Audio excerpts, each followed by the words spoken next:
Show the tape. Put it on your website. Put it on the website. Live from Clark Studios in Rochester, New York. Broadcasting around the world. You're listening to You Made It Political, where the voice of the keyboard warrior is finally heard and the arguments presented are put to the political test. And now, here's your host, Matt Clark. Good morning, America. Welcome to another episode of You Made It Political. We're broadcasting live from Clark Studios right here from Rochester, New York. Well, guys, we finally had a win yesterday amongst all the chaos, amongst all the tyranny, amongst all the government overreach. New York State, one of the most liberal states in the country besides California, has finally had a small win. We're going to get into it today, but medical professionals, healthcare workers are celebrating, even if it's just for a few minutes, are celebrating a massive win here in New York State. A federal judge temporarily halts healthcare worker vaccine mandates in New York State. We'll see what's happened. We'll see what happens next. I'm not saying we're out of the clear, but you know, it's just great to finally have a little bit of victory after we have been beaten up so badly here in New York State. We're also going to get into AOC and the ridiculous stunt that she pulled just last weekend at the Met Gala ceremony, and we're going to discuss the situation between Donald Trump and General Milley. So we have a lot to cover here today on the show. Thank you guys so much for joining me. We go live every single morning, 10 a.m., Facebook, YouTube, Rumble. We stream live, and we also post the replays to both our website and a host of several podcast platforms, including Amazon Music, Spotify, TuneIn, Google, and Apple Podcasts, and many more. So let's get into the show where we celebrate a win. I'm going to call this a win. I mean, guys, listen, we have been fighting so hard. And by we, I mean the activists out there, the healthcare professionals, the doctors, the nurses. They've all been fighting very hard against probably one of the most tyrannical moves that we've seen in a very long time here in New York State. For those of you who don't know or don't live in New York State, we are under attack with the vaccine mandate. Most Democratic states are, but in New York particularly, September 27th is the deadline for all healthcare workers to get vaccinated, or they risk losing their job. They've stripped religious exemptions away. Medical exemptions are very hard to obtain. And they have just straight up told all these healthcare workers, all these professionals, all these great doctors who have tried so hard and have literally sacrificed their lives for all of us during COVID. Well, when the vaccine came out, they said, thank you for your service. Thank you for helping us. Thank you for saving thousands, maybe even millions of lives across the United States. But now we don't need you anymore. And if you want to stay, you better get vaccinated.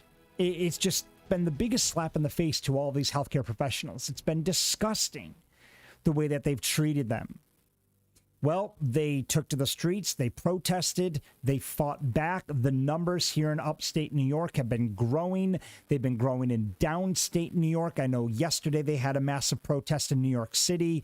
Just a few days ago, they had a huge 1,000 people attended a protest here in upstate New York, led by one of Rochester's most vocal activist Shannon Joy, who has a radio talk show every night at 9 p.m., 1180 WHAM.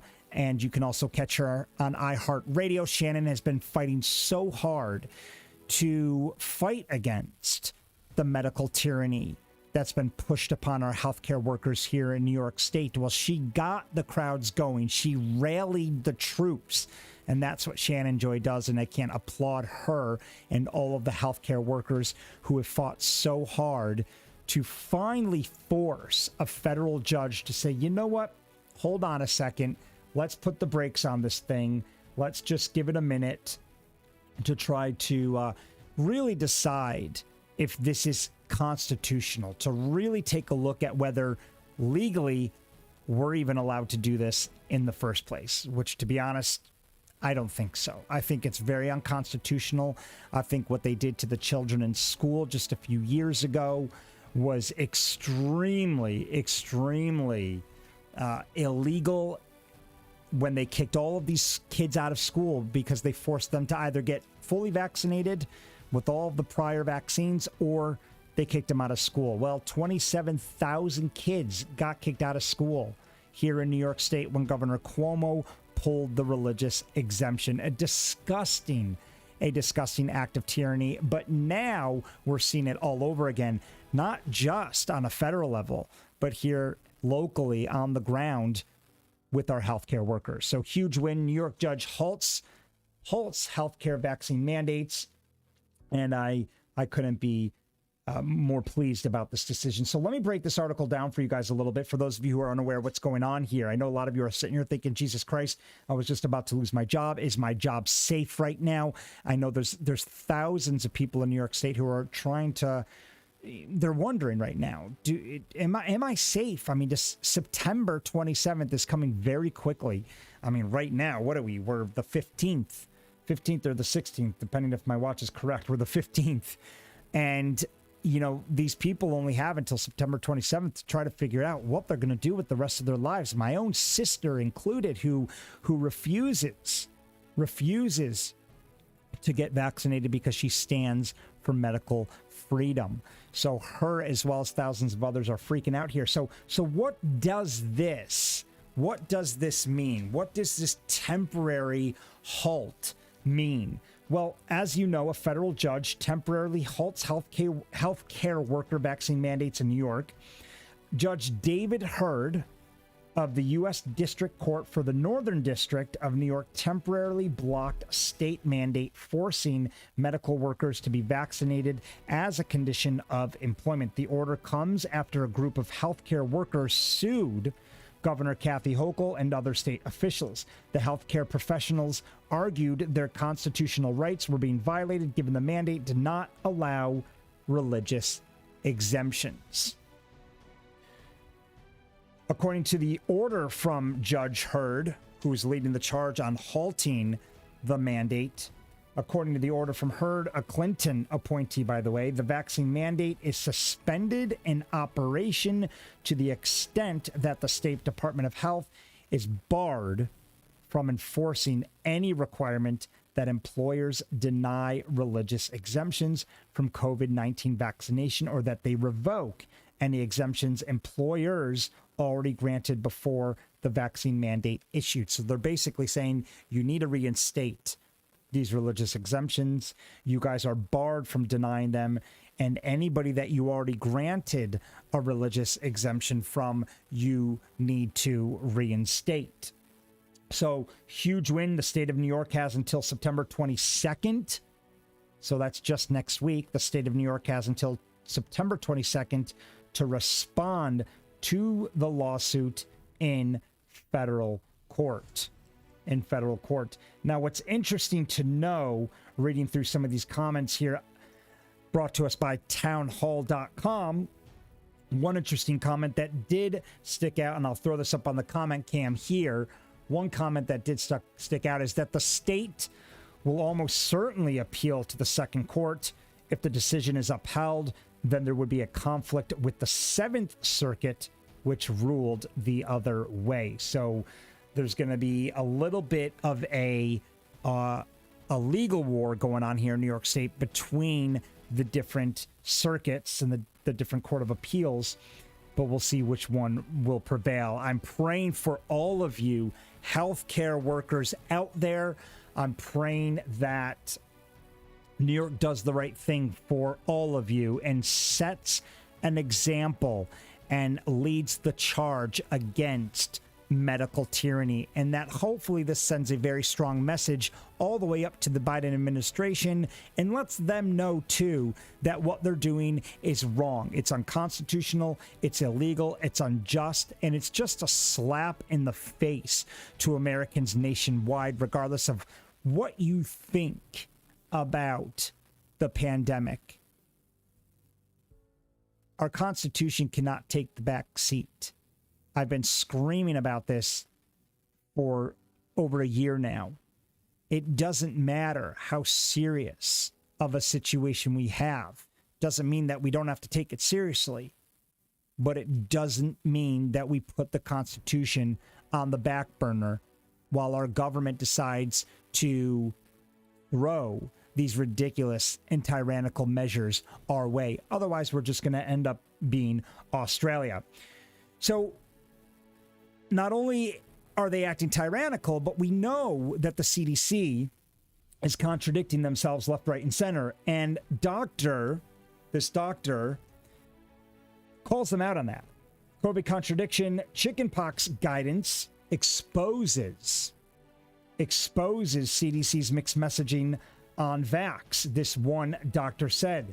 So this Dr. Marty Makary, he's come on saying that the CDC's messaging has been absolutely illogical, completely illogical, and he's accusing the agency of ignoring natural immunity. And where has natural immunity been throughout this entire thing?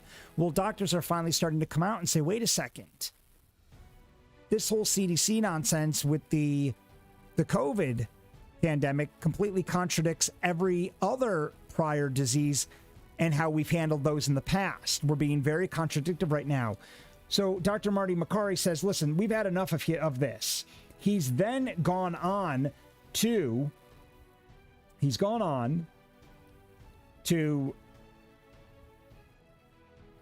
Clay Buckton, and he's gone on and he said, listen, if you had chickenpox as a kid, the CDC says you shouldn't get the chickenpox vaccine because you have natural immunity.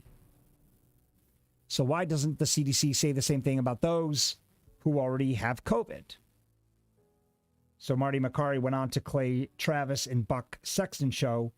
So let's have a listen to this. I think it's a great message and something that the CDC really should start taking serious.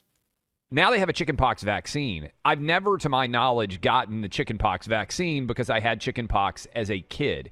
Is there an analogy there for people who maybe are thinking about the natural immunity angle? No one has ever argued to me, hey, you need to get the chickenpox vaccine, because I would just naturally respond, well, I had chickenpox when I was a kid. I know we don't know how long natural immunity from COVID lasts because this is still a novel virus in many ways. But is there an analogy there from a natural immunity perspective that we never really said to people, hey, you need to get a chickenpox vaccine, even though we have it now if they had had it before? Is there an analogy there that makes sense to you as a doctor? Absolutely. There's an analogy there. It's a direct analogy. And ironically, the CDC has on their website that if you had chickenpox, you should not get the chickenpox vaccine. It's like they have adopted the immune system to the Democrat Party for one virus, but not for another virus. It is absolutely illogical that they've ignored natural immunity. It doesn't make sense with what they put out on chickenpox guidance. So that's fascinating. So you're telling me, I didn't even know this. I would encourage you to write, and you may have written it, but if you haven't, that would be fascinating, I think, for a lot of people out there to read, like they have your other Wall Street Journal editorial pieces, which have been so good. So the CDC is giving directly contradictory advice as it pertains to the chickenpox vaccine and the COVID vaccine for people who have had those viruses earlier. That's right. And they cherry-pick the data to support whatever they've already decided. I don't know if you saw the study they put out on natural immunity out of Kentucky, but they Yes, said, I read that. And they said, we did a study in Kentucky. Natural immunity doesn't work. You can't trust it. Well, they only looked at 2 months, even though they have 19 months of data, and they only looked at one state, even though they have 50 states of data. And it's, interesting. The risk is slightly higher with vaccinated immunity of getting natural immunity. They cherry-picked the data. They salami-sliced it, something we call fishing in statistical techniques. That is, you look for a tiny sliver of data that supports what you already believe.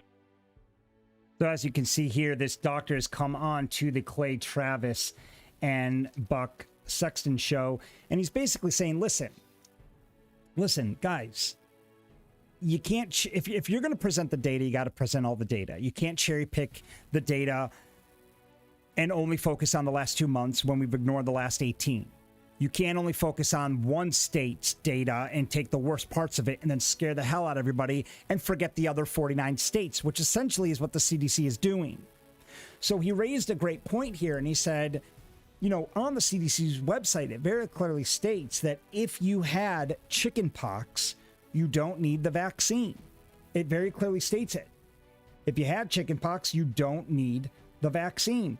So why are we deciding to play by different rules for different viruses? I mean, I think it's very clear and apparent at this time that the chickenpox vaccine is way more effective than the COVID-19 vaccine because people are still dying left, right, and center from coronavirus, and at alarming numbers, to be honest. But the CDC swears by it. They keep pushing it, and they're saying under no circumstances do we want people to get out of taking it, even though they say that if you've had chickenpox, and chickenpox can be a very, very deadly virus for those of you who have never had the chickenpox before and don't have the vaccine and are at an older age. It can be very fatal, very similar to the flu, very similar to coronavirus. But for some reason, they want to just keep pushing this narrative. So it was great to see Dr. Makary go on and just kind of highlight the fact that the CDC is cherry picking the data and that they're not being completely honest and transparent in how they're presenting the material to the American people. But are you surprised? I mean, this has been going on for months now. We know there's a hidden agenda. And it's good to see that more and more doctors are now coming out and calling out Fauci and the CDC and highlighting the fact that they are, in fact, cherry picking the data. Stay tuned, guys. We'll be right back after this message, but we're going to take a look at AOC and how she's getting ripped for her ridiculous tax the rich dress stunt. She's now under fire. She has ethics committees now filing complaints against her, and how she's handling this and what she's saying and how she's victimizing herself now is going to blow you away. Stay tuned. We'll be right back. You Made It Political would not have been possible without this book right here, Expert Secrets by my man, Russell Brunson. Russell Brunson wrote this book to help people like you and I become leaders in our space, to gain an audience and a public following that respects, loves, and watches our shows on a daily basis. Expert Secrets will help you find your voice and give you the confidence to become a leader. It'll show you how to build a mass movement of people whose lives you can affect. And most importantly, it'll teach you how to become an expert authority in your field where people actually pay you for your advice. The best part about Expert Secrets is it's absolutely free. You just pay for shipping, whether you're a business owner, an entrepreneur, a podcaster, or a live YouTube streamer. You want to grab a copy of this book. It'll teach you everything from building your audience to driving traffic to making this a full-time job so you can get paid for your passion.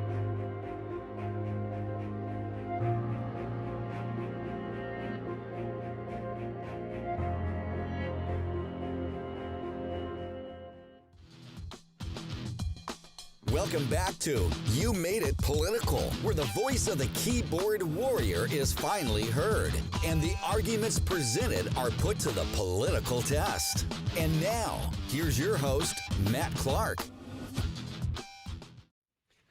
All right, so big win here in New York State. We spent the first half of the show discussing the fact that a federal judge has ordered hospitals to halt requiring vaccine mandates for our healthcare workers. The same people, the same heroes who fought so hard for us throughout the pandemic have now been getting slammed, shamed, tossed to the curb. And one federal judge says, we're not having that. We're not doing it. We're halting this whole thing because I want to know if this is constitutionally legal, ethical, moral, which I personally believe is none of the above. So a great little win. We'll see what happens. New York State has until September 22nd to respond to that court order.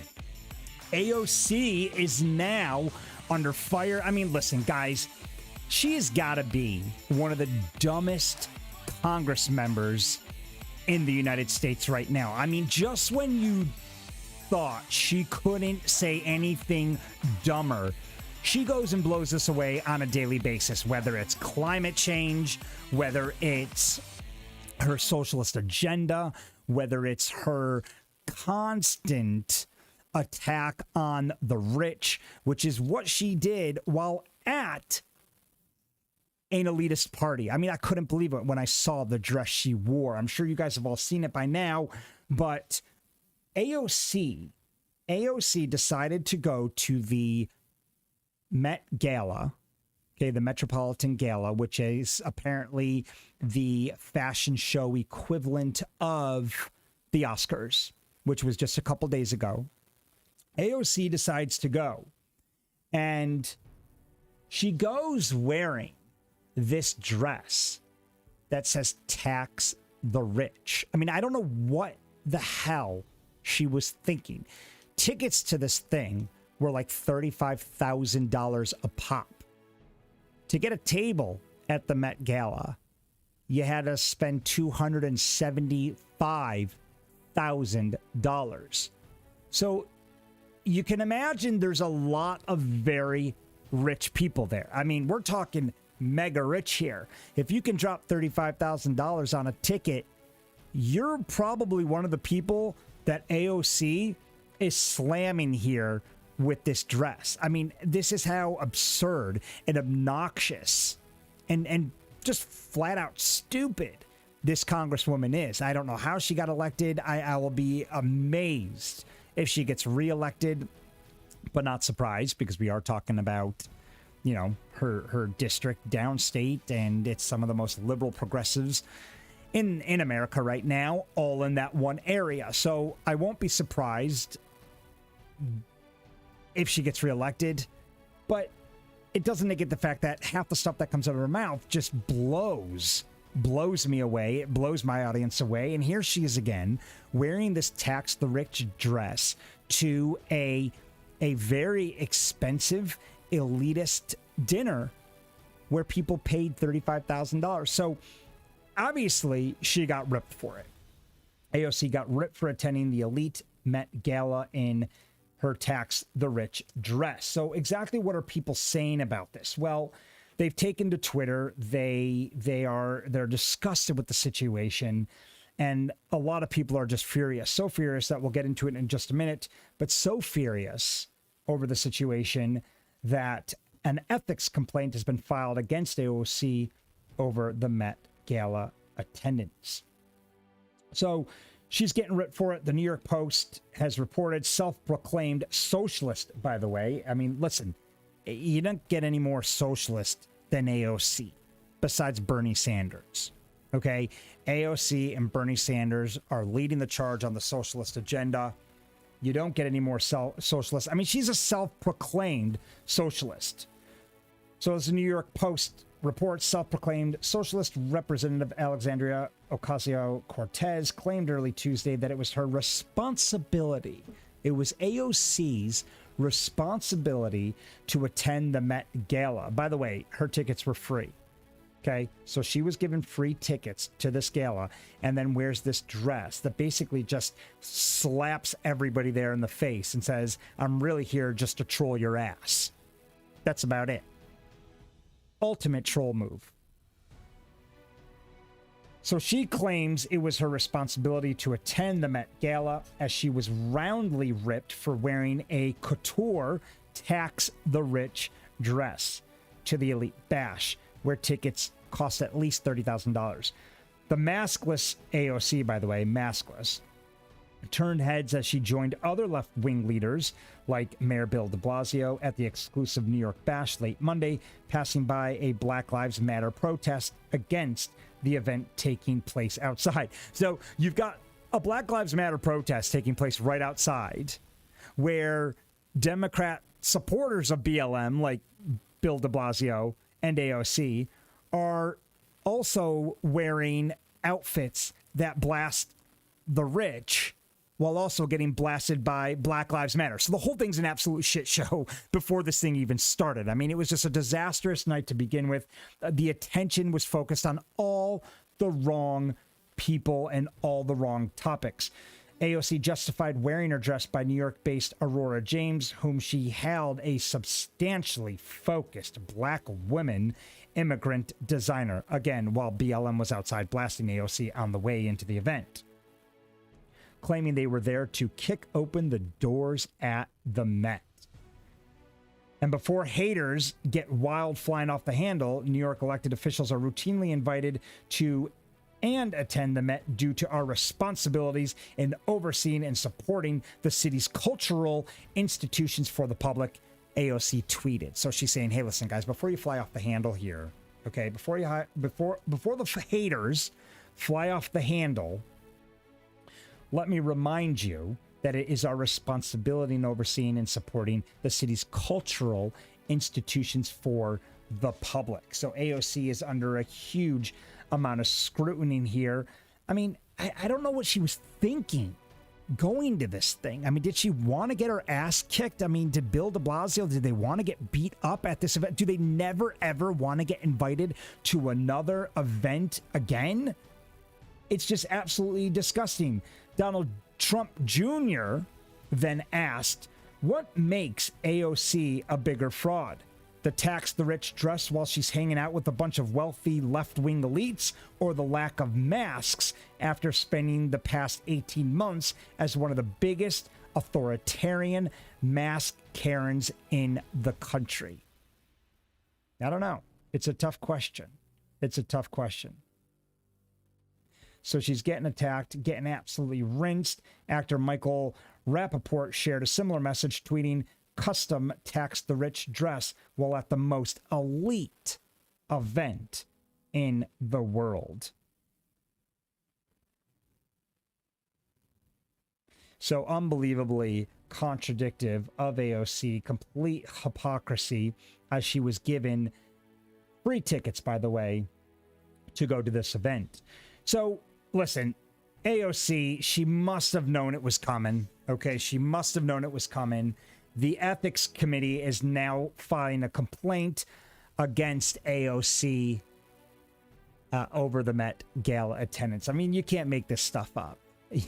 Like, she went in there to make a cultural, to kind of put on a cultural responsibility show, going up against the very people that invited her there in the first place, promoting and flaunting her very socialist agenda, and she wonders why she's getting blasted over the whole thing.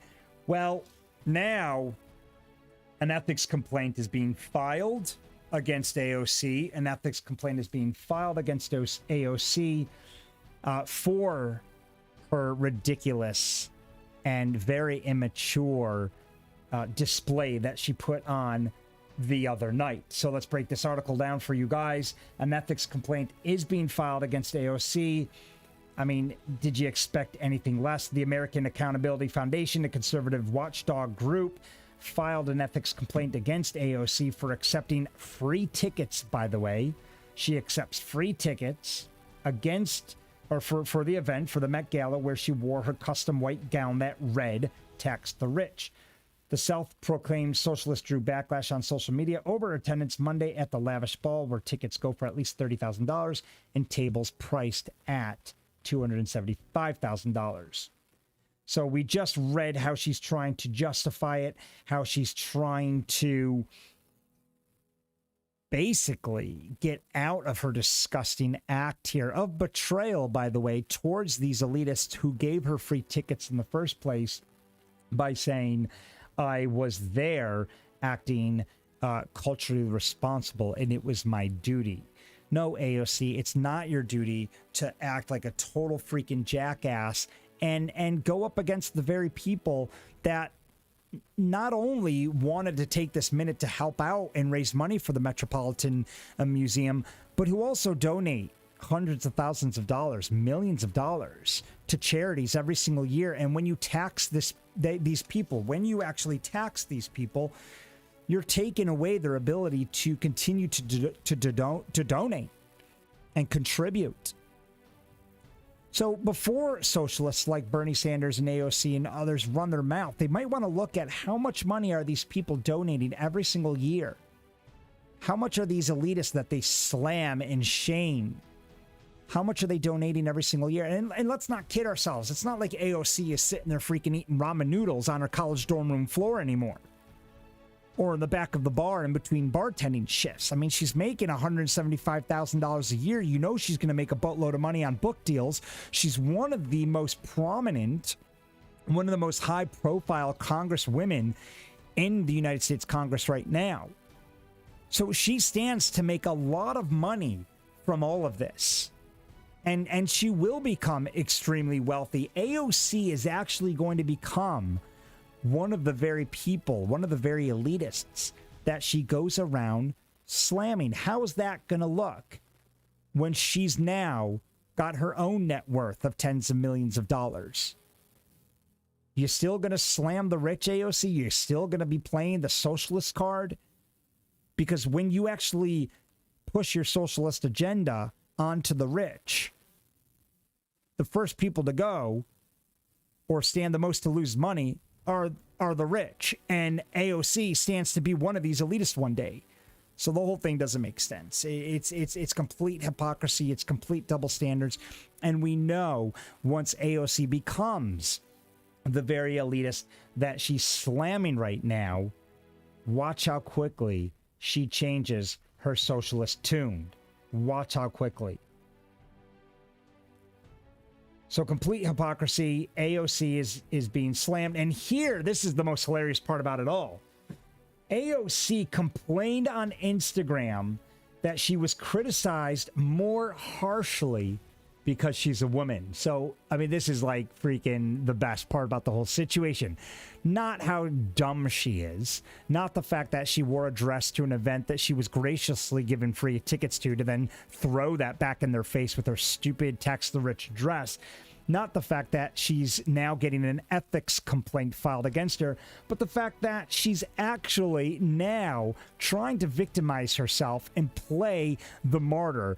And she's saying, I've been attacked more harshly because I'm a woman, while wearing her $450 earrings and her $600 pair of shoes. So this is now AOC coming out and saying that, you know, I feel like I'm getting attacked more harshly because I'm a woman. I mean, AOC, really? I mean, this is, but listen, are you guys surprised? This is the Democrats' MO. They if it's not the race card, it's the sex card.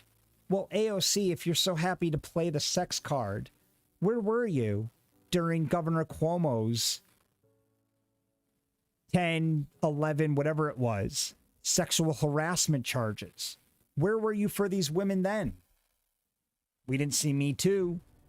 We didn't see AOC. We didn't see a single Democrat come out and stand for these women during the Cuomo sex scandal, which ultimately got Cuomo to resign. But now all of a sudden, it's about sexism again. So the Democrats are very good at playing the sex card, the race card, only when they're under attack. Only when they personally are under attack or want to use it to get out of trouble. But when one of their own, Governor Cuomo, was getting rinsed by the right and the media for his sex scandals, she was nowhere to be found. So now she's under attack and she's playing the sex card. So Roger here says, a perfect example of irony. Perfect example. Attend an event where only the wealthy can attend and wear a dumb dress that says tax the rich. If she really believed that, she would pay more taxes without being asked to. But we all know she does. We all know she doesn't mean tax her or any of elites at this event. So it was a publicity stunt gone horribly, horribly wrong. Mary says she represents all the liberal turncoat of the Marxist regime. Yes, she does. Barbara says She looks like a child in older girl's body trying to be grown up, but failing terribly. Terribly.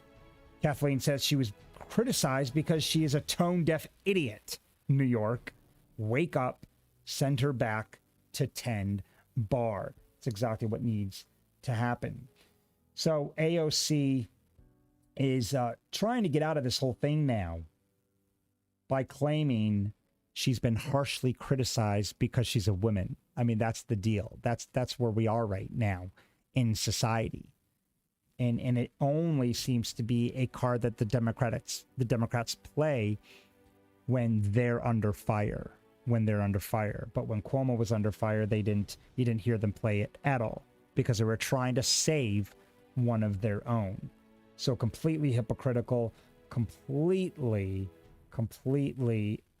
just an epic failure on AOC's part. Who else is failing? Well, we also have heard a lot from General Milley lately. And if you don't know what's going on with General Milley and Donald Trump, let me bring you up to speed here. So General Milley, there was a book that recently came out that exposed General Milley for having private conversations with China, warning China about then President Trump, and saying, if Trump goes rogue and he decides to attack you, don't worry, I will let you know. So complete treasonous act here. I mean, we have a general for the President of the United States, now having private phone calls with China, warning China of his own president. The most treasonous act one could ever display as a general. So the whole thing came to light here when a book titled Peril, authored by Bob Woodward and Robert Costa, came out just recently. This book alleges that Milley in January called a secret meeting with Pentagon officials to direct them to not take orders from anyone, not even Trump. So Milley held a secret meeting with Pentagon officials to direct them to not take any orders from anyone, not even Trump, without his permission, because he saw the 45th president as a threat to national security. The book reportedly states Milley feared Trump could go rogue if he reaches a breaking point. So this is discussing our own freaking general, who's supposed to be the president's most sacred right hand man or woman that's going to protect the United States at all costs. Well, when you warn an enemy of ours or a potential enemy of ours, when you warn that country that we might attack you, and trust me, if we do, I'll let you know. I mean, there's no mistaking that for anything but treason. It's absolute treason.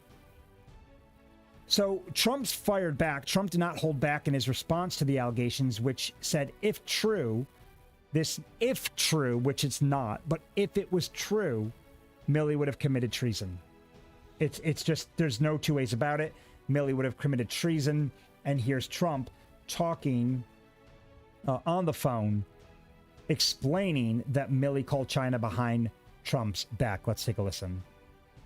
So first of all, if it is actually true, which is hard to believe, that he would have called China and done these things and was willing to advise them of an attack or in advance of an attack, that's treason.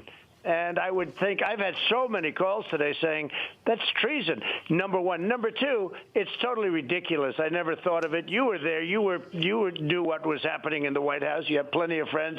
You never heard the word China mentioned in a thing like this. You heard a lot of anger about China on trade, and we made a great trade deal. You heard a lot of anger on China with the China virus. But for him to say that I would even think about attacking China, I think he's trying to just get out of his incompetent withdrawal out of Afghanistan. The worst, the dumbest thing that anybody's seen, probably the most embarrassing thing that's ever happened to our country, where they killed our soldiers. We left with embarrassment on our face. We left Americans behind. And we left $85 billion worth of the best equipment in the world that I bought because I was the one that rebuilt our military, and then Biden gave it away. For him to say that I was going to attack China is the most ridiculous thing I've ever heard, and everybody knows it. And I have to tell you, I don't know if they have him on tape saying this, but I found Woodward and I found his cohorts to be extremely dishonorable people. That's why I didn't do an interview with him. I think he's highly overrated. This guy is one of the most overrated guys. He's a sleaze. But I did not ever think of attacking China. One other thing, I just read a report about a week ago where they said Donald Trump was the only president in decades that didn't start a war. So that was Trump on Spicer and Company the other day, defending his position and saying, listen, I've never attacked China. And even if let's just say for a second, let's imagine for a second that this was in fact actually true. Let's imagine for a second that this was true.